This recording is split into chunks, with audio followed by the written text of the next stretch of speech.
চিরাঙের পথে। চতুর্দিকে অপরূপ সুন্দর দৃশ্য। আমাদের সাথে সাথে ডান দিকে চলেছে কামিং রিভার।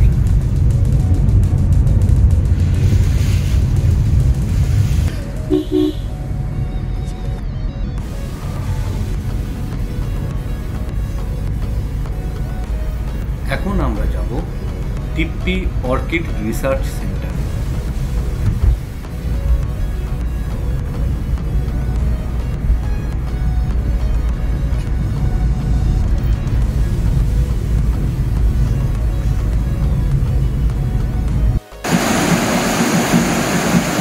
অসাধারণ সুন্দর একটা নদী। আমরা শহর কলকাতায় কি করি? হয়তো শহর কলকাতার ঘন জঙ্গলে থাকি বলেই এই সৌন্দর্য আরো ভালোভাবে উপভোগ করতে পারি।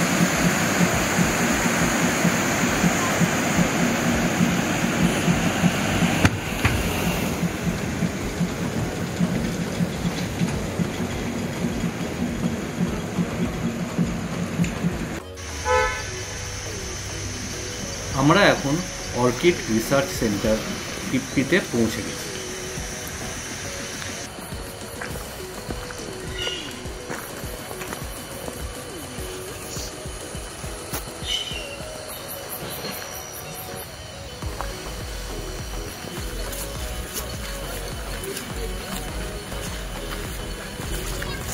এদিকে সব ল্যাবরেটরি আছে। এখন সব বন্ধ আছে, তাই ভেতরে ঢুকতে পারছি না আমরা। এই কাঁচের জানলা দিয়ে দরজা দিয়ে যেটুকু দেখতে পাচ্ছি সেটুকুই দেখছি আর আপনাদেরকে দেখানোর চেষ্টা করছি। অপোজিটে একটা সুভেনিয়ার শপ, এখান থেকে আপনার সুভেনিয়ার নিয়ে যাওয়া যায়। এখানে কিন্তু বিভিন্ন পোকার উৎপাত আছে, সবসময় আপনাদের গায়ের কাছে কোনো না কোনো পোকা ঘুরতেই থাকবে। ওখানে একটা ফক্সটেল অর্কিড। একটা জিনিস দেখতে পাচ্ছি যে অর্কিড গার্ডেন আছে, কিন্তু গার্ডেনের মেনটেনেন্সটা ঠিক সেইভাবে হচ্ছে করা নেই। এখানে দেখুন একটা ফক্সটেল অর্কিডের ছোট্ট তাঁবু মতো আছে, কিন্তু এখানে যাওয়ার জন্য কোনো হচ্ছে রাস্তা নেই, পুরো ঘাসের ওপর দিয়ে আপনাকে যেতে হবে।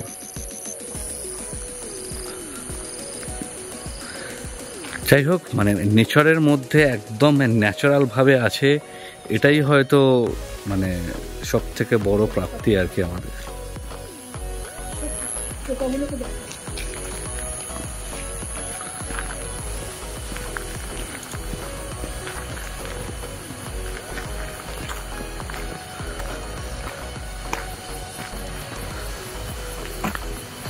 এটা একটা রেস্ট্রিক্টেড এরিয়া। এখানে আমরা কিন্তু এখান থেকে একটা রিভার ভিউ আছে সুন্দর, যেটা আমরা হচ্ছে মিস করে গেলাম। এই দেখুন এখানে অ্যারো দেওয়া আছে রিভার ভিউয়ে। এটা যদি খোলা থাকতো গেটটা, তাহলে আমরা হয়তো এখান থেকে একটা সুন্দর রিভার ভিউ পেতাম। ঘন জঙ্গলের মধ্যে সুন্দর অর্কিডের বাগান, মানে বিশুদ্ধ অক্সিজেন। কলকাতার কার্বন মনোক্সাইড নিতে নিতে আমাদের ফুসফুসের যে অবস্থা হয়েছে, সেখান থেকে এই বিশুদ্ধ অক্সিজেন পাচ্ছি আমরা।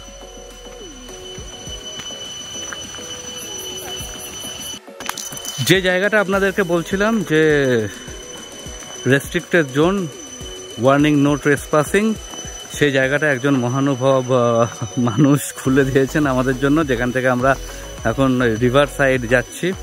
হয়তো কেমাং রিভারটা খুব ভালোভাবে অসাধারণ সুন্দর জায়গা। ক্যামেরাতে কি বোঝা যাচ্ছে আমি জানি না, কিন্তু মানুষের চোখ যে বেস্ট ক্যামেরা, সেটা আমি এখানে এসে আর একবার ফিল করছি। অসাধারণ অসাধারণ। You are here right bank of river Kameng. দেখুন, the Pakke tiger reserve and wildlife sanctuary.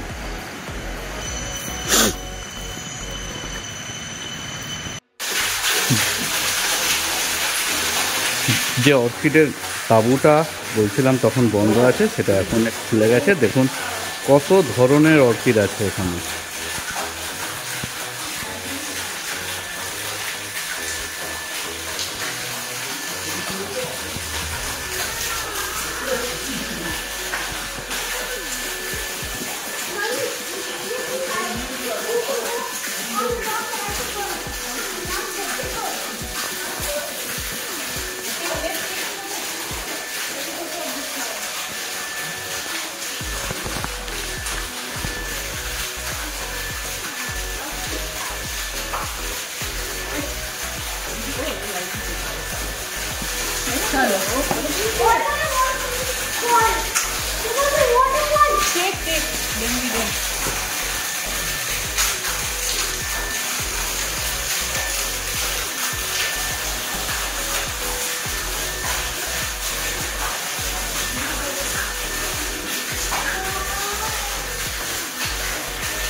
Orchid জঙ্গল।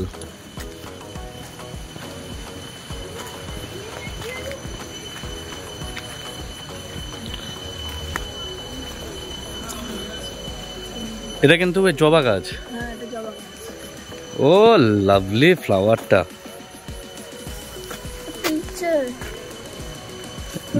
This is a flower.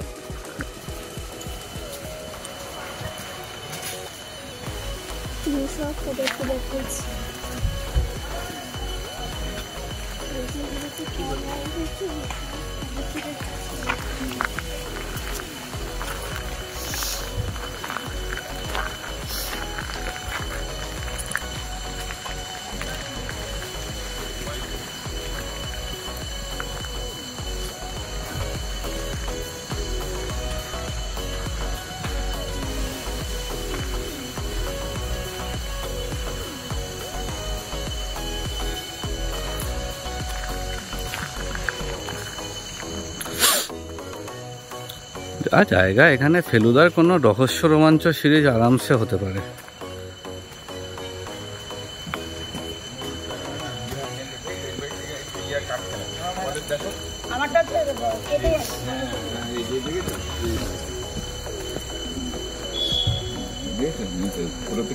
কেটে যাচ্ছে, বেশি ব্রাইট হয়ে গেছে।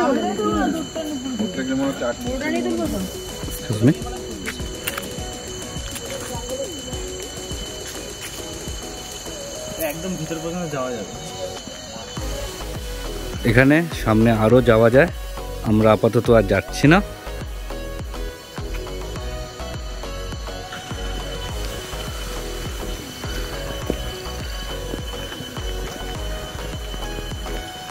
এগুলো এখন বন্ধ আছে। October to March flower time. Ornamental orchid house. This is open, we can enter.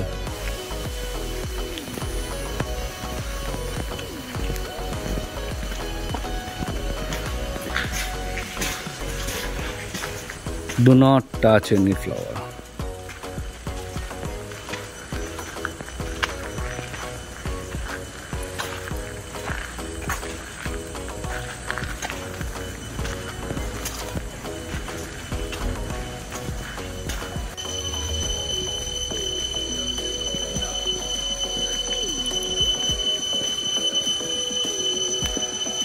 সামনে অর্কিড গার্ডেনের রেসিডেন্সিয়াল এরিয়া আছে, মানে অর্কিড গার্ডেনে যারা কর্মচারী তারা এখানে থাকেন।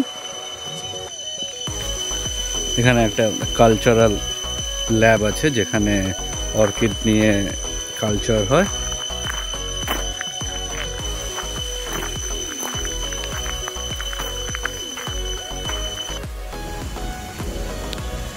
অর্কিড গার্ডেন দেখা শেষ করে আমরা বেরিয়ে পড়ছি আমাদের পরবর্তী গন্তব্যের দিকে। রাস্তায় যেতে যেতে এই অসাধারণ সুন্দর ঝর্ণাটাকে দেখতে পেলাম। রাস্তার মাঝে আর একটা সুন্দর ঝর্ণা। কত যে ঝর্ণা, কত যে প্রাকৃতিক সৌন্দর্য আনাচে কানাচে প্রত্যেকটা মিনিটে মিনিটে লুকিয়ে আছে।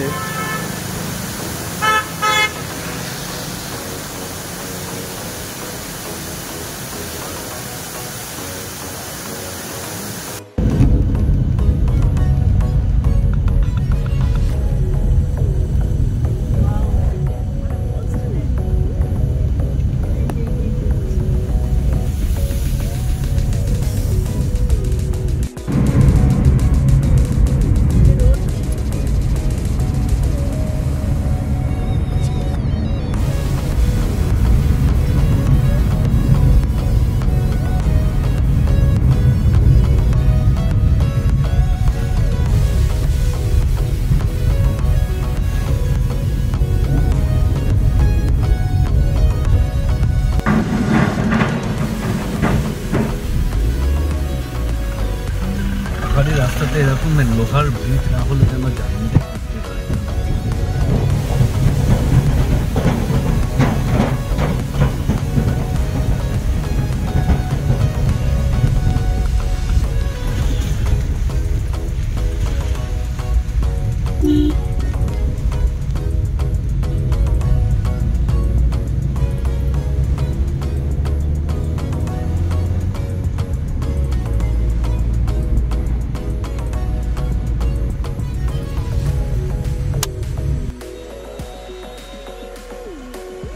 একেই বোধহয় স্বর্গ বলে।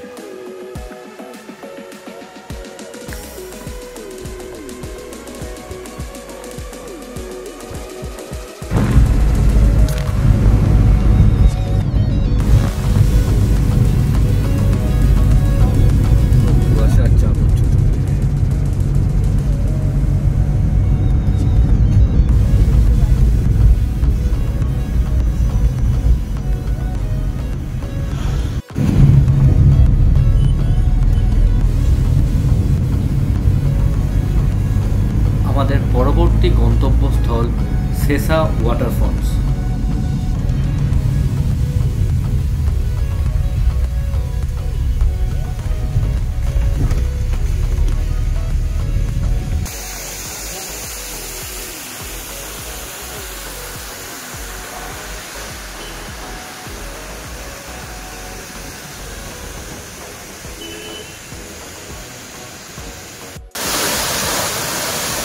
সেসা ওয়াটারফলস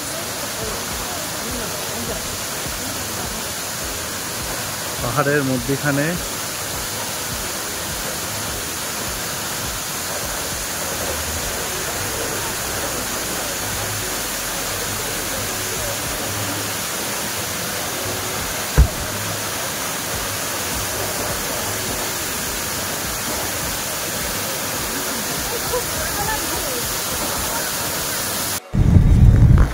সেসা ওয়াটারফলের সৌন্দর্য উপভোগ করে আমরা এখন মেচিফু টানেল দিয়ে এগিয়ে চলেছি আমাদের পরবর্তী গন্তব্য নাগ মন্দিরের দিকে।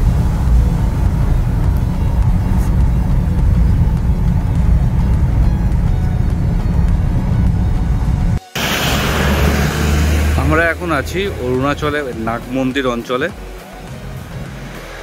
পাহাড়ের কোলে সুন্দর এই নাগ মন্দির। এই নাগ মন্দির অঞ্চলে একটা সিকিউরিটি চেকপোস্ট আছে। সেই সিকিউরিটি চেকপোস্টে সিকিউরিটি চেক ইন করিয়ে, মানে এখানে আমাদের ইনার লাইন পারমিট, গাড়ির পারমিট সব কিছু চেক করে আমাদের এন্ট্রি করে নিল। আমরা এখন পরবর্তী গন্তব্যে এগিয়ে চলি। अगर कोई पेट्रोल भर के नहीं आएगा फुल टैंक करके तो प्रॉब्लम हो सकता है।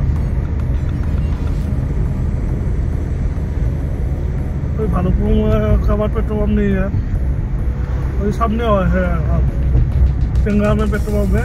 हाँ, उसका और बोमडिला में है, दिरांग में है। अच्छा, मतलब ये सब जगह से एक्चुअली भर ही लेना चाहिए पूरा टैंक। ये सब जगह रास्ता लेफ्ट साइड है।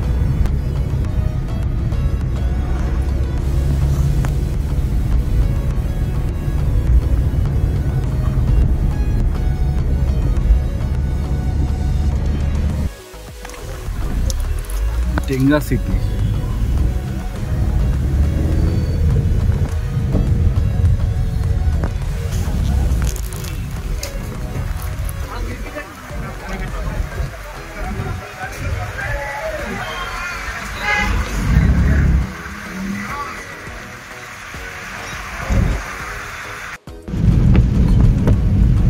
ওয়েদার আচমকা চেঞ্জ হয়ে গেছে।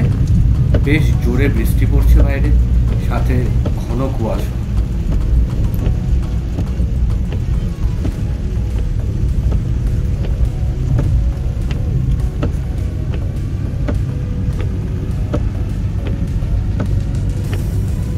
এই কুয়াশা আর বৃষ্টি মিলে একটা বেশ মোহময় পরিবেশ সৃষ্টি করেছে।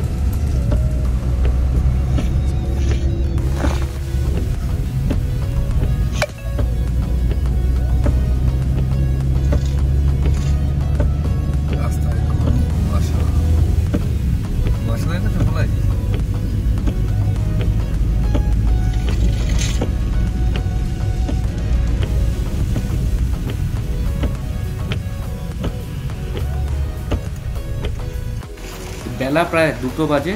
আমরা চলে এসেছি লাঞ্চ করতে। হোটেলের সামনের রাস্তা দিয়ে অনবরত মিলিটারি কনভয় চলেছে। লাঞ্চ করে আমরা দিরাংয়ের উদ্দেশ্যে এগিয়ে চললাম। দিরাং এখনো প্রায় 26 কিলোমিটার রাস্তা। বৃষ্টি এখন কিছুটা কমেছে, কিন্তু ওয়েদার বেশ ঠান্ডা হয়ে গেছে। ওই সামনে দিরাংয়ের গেট দেখা যাচ্ছে। আমরা দিরাং শহরের মধ্যে ঢুকে পড়ব।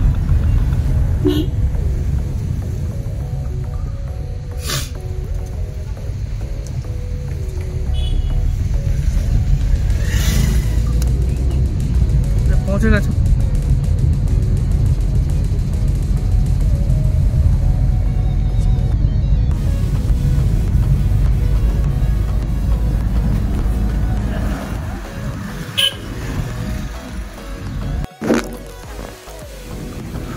দিরাংয়ে পৌঁছে আমরা প্রথমেই চলে এসেছি দিরাং মনাস্ট্রি।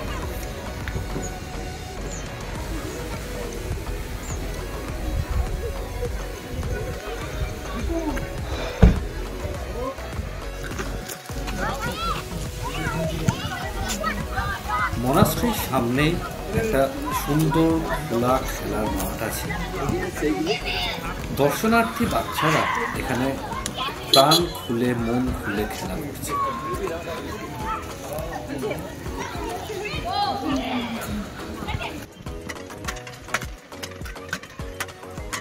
মনাস্ট্রির ভেতরে ঢুকেই আমার কন্যা প্রেয়ার হুইলগুলোকে ঘোরাতে শুরু করল। ও খুব মজা পেয়েছিল এটাতে। ওকে পরে বোঝালাম যে এই প্রেয়ার হুইলের মাহাত্ম্য।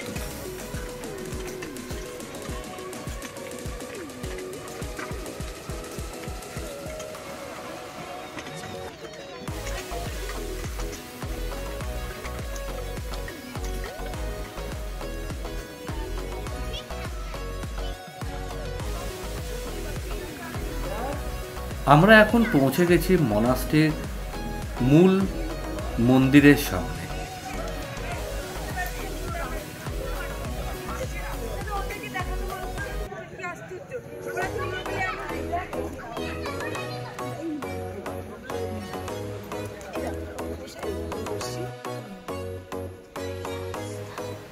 প্রার্থনা কক্ষ বা প্রেয়ার রুমের মধ্যে অপার শান্তি। এখানে উঁচু স্বরে কথা বলতে নিজেরই বেশ কিন্তু কিন্তু লাগে। মনে হয় সেই জন্যই সকল দর্শনার্থীরা এখানে এসে বেশ শান্ত হয়ে গেছে। বাইরের কোলাহল পরিবেশের সাথে এই প্রার্থনা স্থলের অনেক পার্থক্য।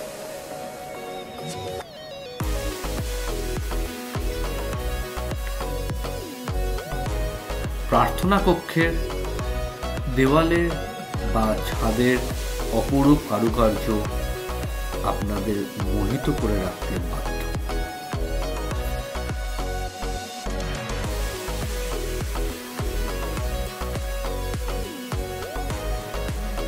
শিক্ষার্থীদের বসার জায়গাগুলো পরিপাটি করে সাজানো।